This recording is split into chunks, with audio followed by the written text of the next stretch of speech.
यह एक sand paper है और यह भला क्या ही कर सकता है। ऑस्ट्रेलियन प्लेयर्स को भी यही लगा था, लेकिन 3 ऑस्ट्रेलियन प्लेयर्स को बैन और ऑस्ट्रेलियन क्रिकेट की लेगासी की धज्जियां उड़ा दी थी। इस सैंड पेपर ने Australian players David Warner, Steve Smith और कैमरन बैनकॉक जब 2018 में सैंड पेपर स्कैंडल में फंसे तो पूरा क्रिकेटिंग वर्ल्ड शॉक हो गया था। दुनिया की सबसे टॉप क्लास टीम सिर्फ 2 साल पहले ओडीआई वर्ल्ड कप जीत चुकी ये टीम अब मैच जीतने के लिए चीटिंग का सहारा ले रही थी और ऑस्ट्रेलियन प्लेयर्स के लिए चीटिंग की कोई नया कॉन्सेप्ट नहीं है। पर इस मैच में दे टूक इट टू फार। अपनी ड्रेस या फिर अपने सलाइवा से बॉल को साइन करके बॉल के बिहेवियर को चेंज करने की कोशिश तो कई बॉलर्स कर चुके हैं, लेकिन इन्होंने जो इस मैच में के ग्राउंड में सैंड पेपर लाकर करा वो शेमफुल था। लेकिन ये स्कैंडल सिर्फ इस सैंड पेपर का नहीं था, बल्कि ये स्कैंडल एक माइंडसेट का था जिसमें चीटिंग को भी एक जीत की स्ट्रेटेजी। ऑस्ट्रेलियन प्लेयर्स का ये प्लान उन्हीं के करियर और ऑस्ट्रेलियन क्रिकेट की इज्जत पर भारी पड़ गया। ये स्टोरी है ऑस्ट्रेलिया के एरोगेंस, ग्रीड और एनिमोसिटी की। और अगर आप एक कैजुअल क्रिकेट फैन हो और सैंड पेपर स्कैंडल के बारे में अच्छे से नहीं जानते हो तो इस वीडियो को देख लो, काफ़ी शॉकिंग चीज़ें पता चलने वाली है। 2018 के मार्च के ऑस्ट्रेलियन क्रिकेट टीम एक 4 टेस्ट मैच की सीरीज के लिए साउथ अफ्रीका के तौर पर जाती है और इस सीरीज की शुरुआत से ही कंट्रोवर्सीज की लड़ी लग गई थी। इस सीरीज में सैंड पेपर स्कैंडल ना भी हुआ होता तो भी ये सीरीज क्रिकेट की one of the most controversial series में गिनी जाती, क्योंकि उस एक्सीडेंट से पहले ही दोनों टीम्स के बीच मामला इतना गर्म हो गया था कि ये दोनों टीम्स एक दूसरे की दुश्मन बन गई थी। ऑस्ट्रेलियन प्लेयर्स हमेशा से ही एक एरोगेंस में रहे हैं कि क्योंकि वो 5 बार वर्ल्ड कप उस वक्त जीत चुके थे, तो उनसे बेहतर जीतने की कला को तो और कोई नहीं जानता। और फिर वो चाहे किसी भी तरीके से जीते, बाय हुक और बाय क्रूक, लेकिन उनके जीतने के तरीके कभी गलत नहीं हो सकते। लेकिन उनका यही win at all cost mindset उनके लिए इस सीरीज में भारी पड़ने वाला था। जब सीरीज की फर्स्ट टेस्ट मैच से शुरुआत होती है तभी से दोनों टीम्स के बीच की टेंशन काफ़ी बढ़ने लगी थी। दूसरी इनिंग में जब नेथन लायन ने एबी डिविलियर्स को रन आउट करा तो डाइव लगा चुके डिविलियर्स उनके बिल्कुल नज़दीक थे और इसी मोमेंट में नेथन लायन ने सेलिब्रेट करते हुए बॉल को डिविलियर्स के ही ऊपर गिरा दिया। यहाँ तो गेम के मायनों से काफ़ी गलत काम था। आप अपोजिशन टीम के प्लेयर को मॉक करो या फिर स्लेज करो वो तो समझ आता है, लेकिन सीधा सीधा बॉल उनके ऊपर गिरा देना ये तो मेरे हिसाब से उसकी लाइन को क्रॉस करने जैसा था और काफ़ी डिसरेटर, स्पेशली डिविलियर्स के लिए जिनके लिए उनकी आखिरी टेस्ट सीरीज होने वाली थी। उनको इस तरह की डिसरेटर ये तो काफ़ी क्लास लिस्ट था। फिर इसी टेस्ट में हुए एक टी ब्रेक के दौरान जब दोनों टीम स्टेयर केस के होकर अपने अपने ड्रेसिंग रूम्स की तरफ जा रही थी, तब डेविड वार्नर और south African captain Quinton de Kock के बीच एक काफ़ी हिट हुई जिसमें वार्नर बिल्कुल अपना कंट्रोल खोते हुए दिख रहे थे। इस पूरे मैच में ही वार्नर की बॉडी लैंग्वेज काफ़ी अटैकिंग और अग्रेसिव थी और अब ये उनका डिकॉक के साथ ऑफ द फील्ड एक्सचेंज जिसमें उन्होंने बताया कि डिकॉक ने पहले उनकी वाइफ पे कुछ कमेंट करा था, इसलिए वो इतने अग्रेसिव हुए। दोनों टीम्स के प्लेयर्स ने बीच बचाव करा और किसी तरह ये मैच खत्म हुआ। सेकंड टेस्ट में एक और कंट्रोवर्सी आई जिससे south African bowler Kagiso Rabada को 2 मैचेस के लिए बैन मिलने वाला था। कगिसो रबाडा ने जब स्टीव स्मिथ की विकेट ली तो उसके बाद सेलिब्रेट करते हुए उनके कंधे टकरा गए और इसी को फिजिकल कांटेक्ट मानते हुए रबाडा पर 2 मैचेस के लिए बैन लगा दिया। लेकिन अगर आप भी इस कांटेक्ट को देखोगे तो आपको इसमें कुछ भी इंटेंडेड या फिर ब्रूट फोर्स जैसा नहीं दिखेगा। हम क्लियर दिखा पा रहे हैं कि ये गलती से टकरा गए। साउथ अफ्रीकन बोर्ड ने सस्पेंस पर अपील करी और क्योंकि इस कंटेंट का नेचर अग्रेसिव नहीं था, इसलिए कगिस और अड्डा पर लगे हुए सस्पेंस को हटा दिया गया और यहाँ से इन दोनों टीम की एंट्री होती है सीरीज के थर्ड टेस्ट में, या फिर कहूँ कि इंटरनेशनल क्रिकेट के आज तक के सबसे कंट्रोवर्शियल टेस्ट में। अब तक एक टेस्ट ऑस्ट्रेलिया ने जीता था, एक टेस्ट साउथ अफ्रीका ने, और इस सीरीज में अब आगे बढ़ते हुए ये दोनों ही टीम्स किसी भी तरह बस इस सीरीज को जीतना चाहती थी, क्योंकि इस पॉइंट तक इनके बीच की एनिमोसिटी, इनके बीच का गुस्सा अपने पीक पर पहुंच गया था। और अब ऑस्ट्रेलिया उस मोड में आ गई थी जहां उनका मानना है कि विन एट एनी कॉस्ट, फिर चाहे वो कोस्ट कुछ भी क्यों ना हो।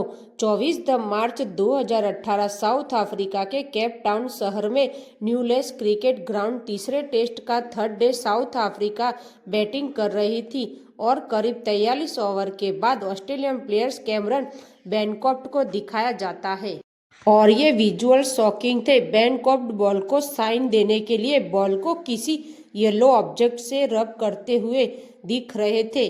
फिर यह दिखा कि उन्होंने बॉल को काफी रब करने के बाद उस येलो ऑब्जेक्ट को अपनी पॉकेट में डाल लिया।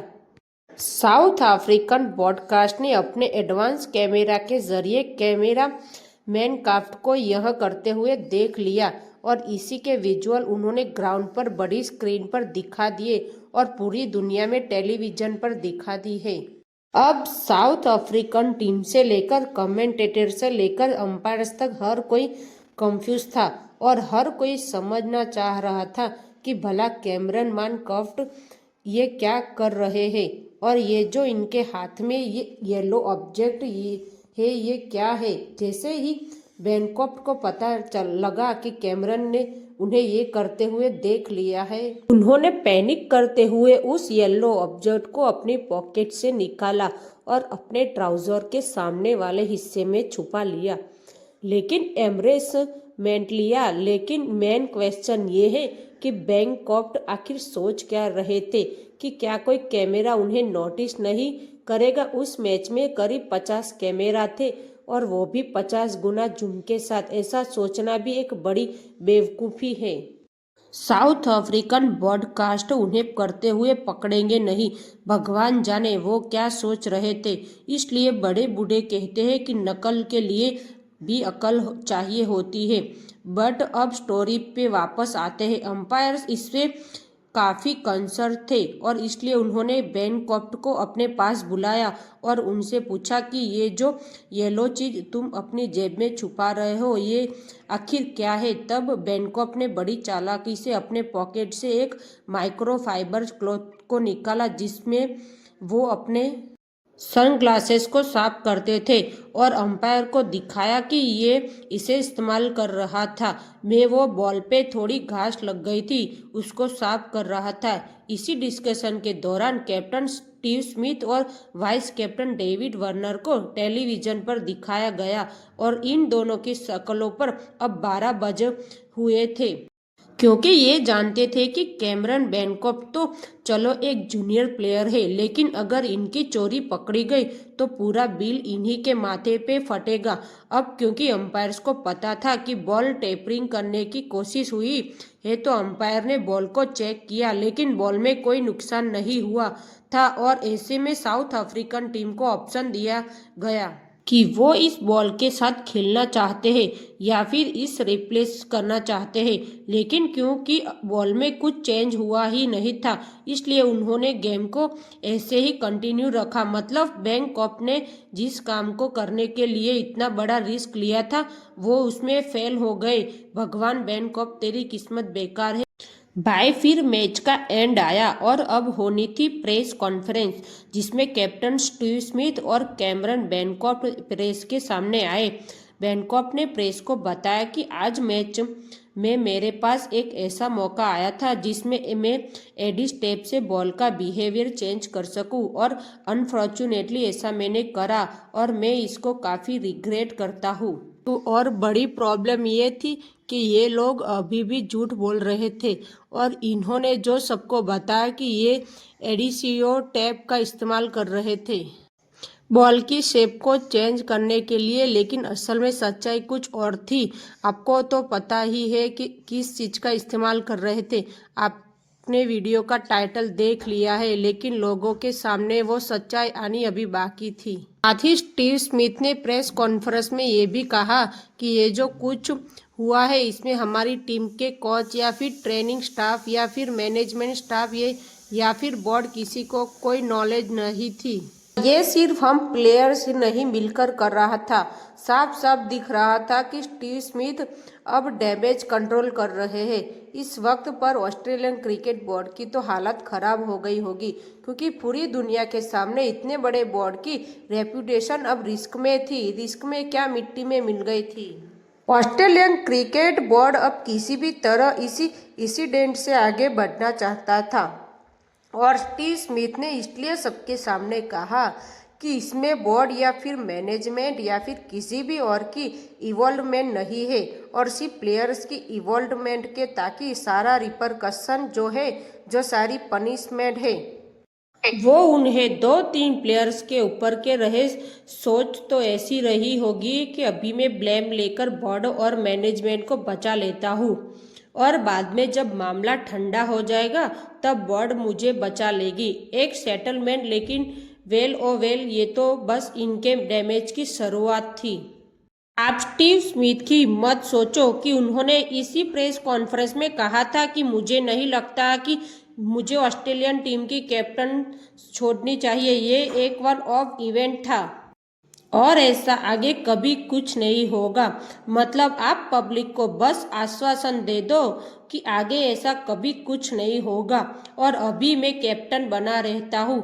भाई, बैनकॉफ्ट और स्टीव स्मिथ की इस एक्सपेक्टेशन ने अभी क्रिकेट फैंस को शॉक कर दिया था और अब पूरा क्रिकेटिंग वर्ल्ड इसी मुद्दे पर बात कर रहा था। इसी के बाद दुनिया के बिल्कुल दूसरे हिस्से में English players Stuart Broad press से बात करते हुए यह कहते हैं कि ऑस्ट्रेलियन क्रिकेट के लिए यह कोई नई बात नहीं है कि वो बॉल के साथ छेड़छाड़ी कर रहे हो, क्योंकि इसी साल जब हम एशेज खेल रहे थे तब उनकी बॉल एक ऐसी पिच पर टर्न कर रही थी जिस पिच में टर्न होने की कोई चांस ही नहीं थी। इस तरह की बातें पूरी दुनिया में होने लगी, जहां हर कोई ऑस्ट्रेलियन विलन ही बता रहा था। ऑस्ट्रेलियन क्रिकेट बोर्ड ने इस मैटर को अच्छे से इन्वेस्टिगेट करना शुरू करा और यहीं से काफ़ी शॉकिंग चीज़ें सामने आने लगी। पता चला कि टीम के वाइस कैप्टन डेविड वार्नर, जो अब तक प्रेस से बचे हुए घूम रहे थे, ये सब असल में उन्हीं की प्लानिंग से हुआ था।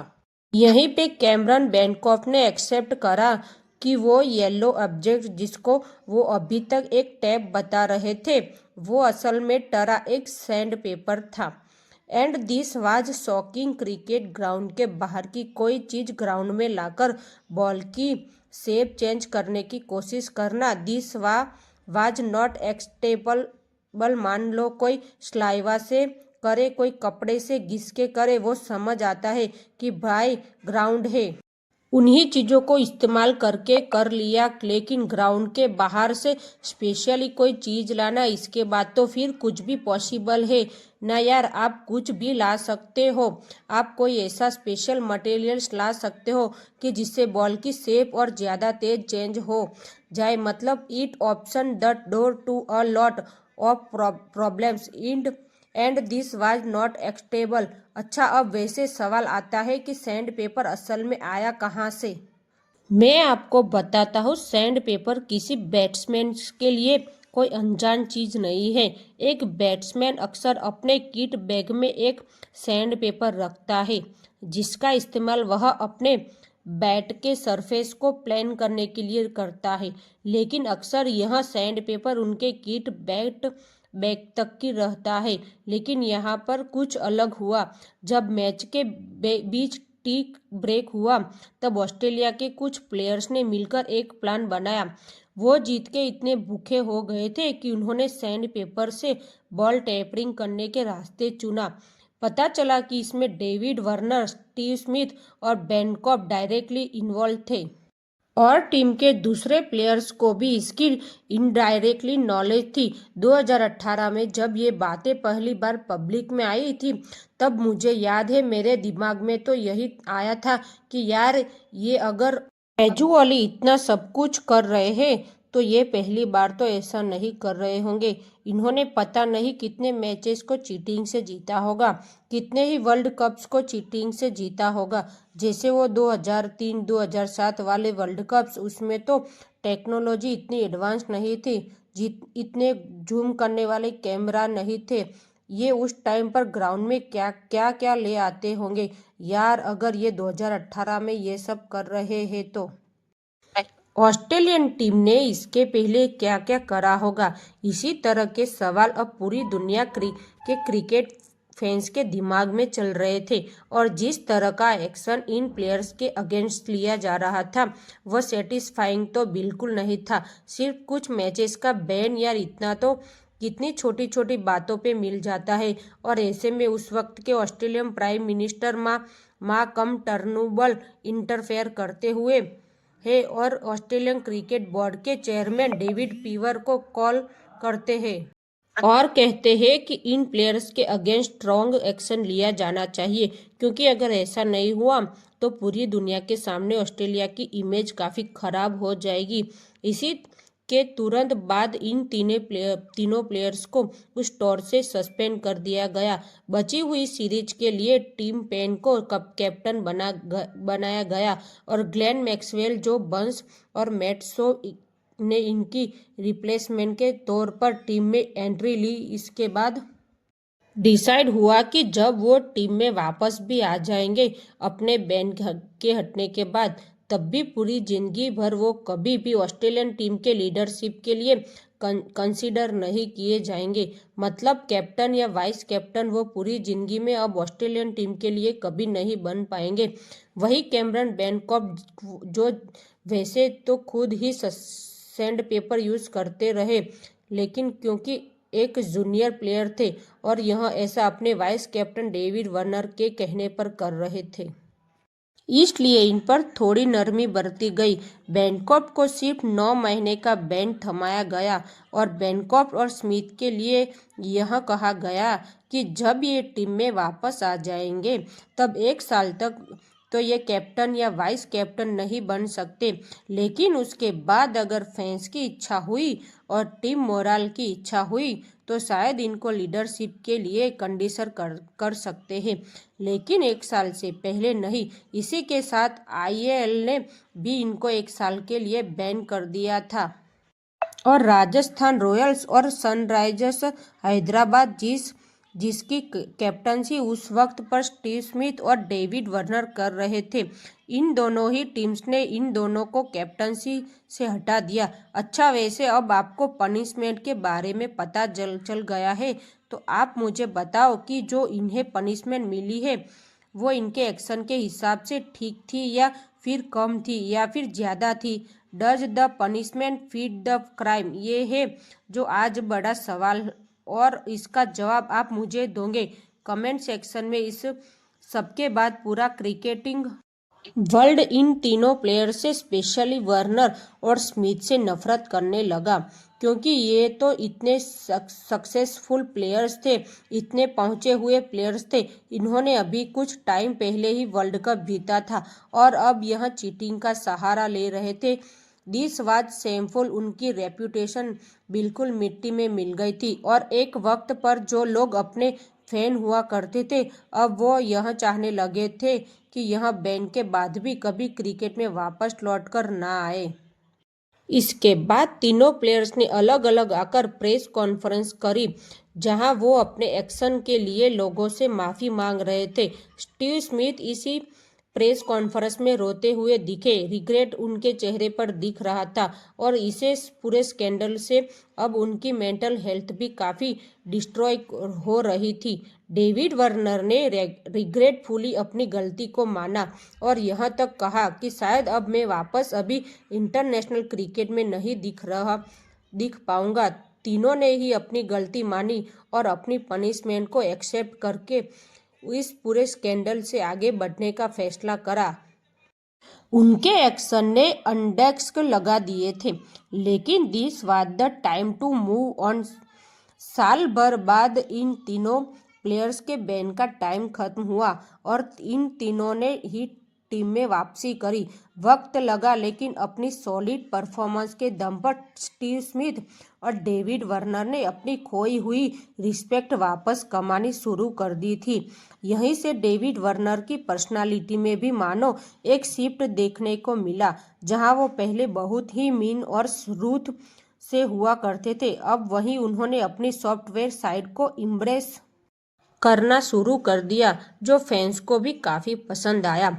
कमबैक भी हुआ, रिडेम्पशन भी हुआ, लेकिन ये किस्सा ऑस्ट्रेलियन क्रिकेट को या फिर पूरी दुनिया की क्रिकेटिंग वर्ल्ड को एक बड़ी ही इम्पोर्टेंट चीज़ सिखा गया कि वो विनर ऑल कॉस्ट वाली मेंटालिटी तो ठीक है, लेकिन एक बार पहले उस कॉस्ट को ढंग से समझ लेना, क्योंकि कहीं उस कास्ट का रिग्रेट विक्ट्री की ग्लोरी से बड़ा ना हो। खैर, अब हमारी इंडियन क्रिकेट की ऑस्ट्रेलियन टीम के साथ एक टेस्ट सीरीज चल रही है, बॉर्डर गावस्कर ट्रॉफी, और इसको देखने में बड़ा मजा आ रहा है। और इसलिए मैंने फैसला करा कि मैं आपको इस वीडियो के जरिए ऑस्ट्रेलियन टीम के अंदर का मामला समझा दूं। मुझे तो ऑस्ट्रेलियन टीम के मैचेस देखने में बहुत मज़ा आता है, क्योंकि इन मैचेस में कुछ मिले या ना मिले, लेकिन ड्रामा पूरा देखने को मिलता है।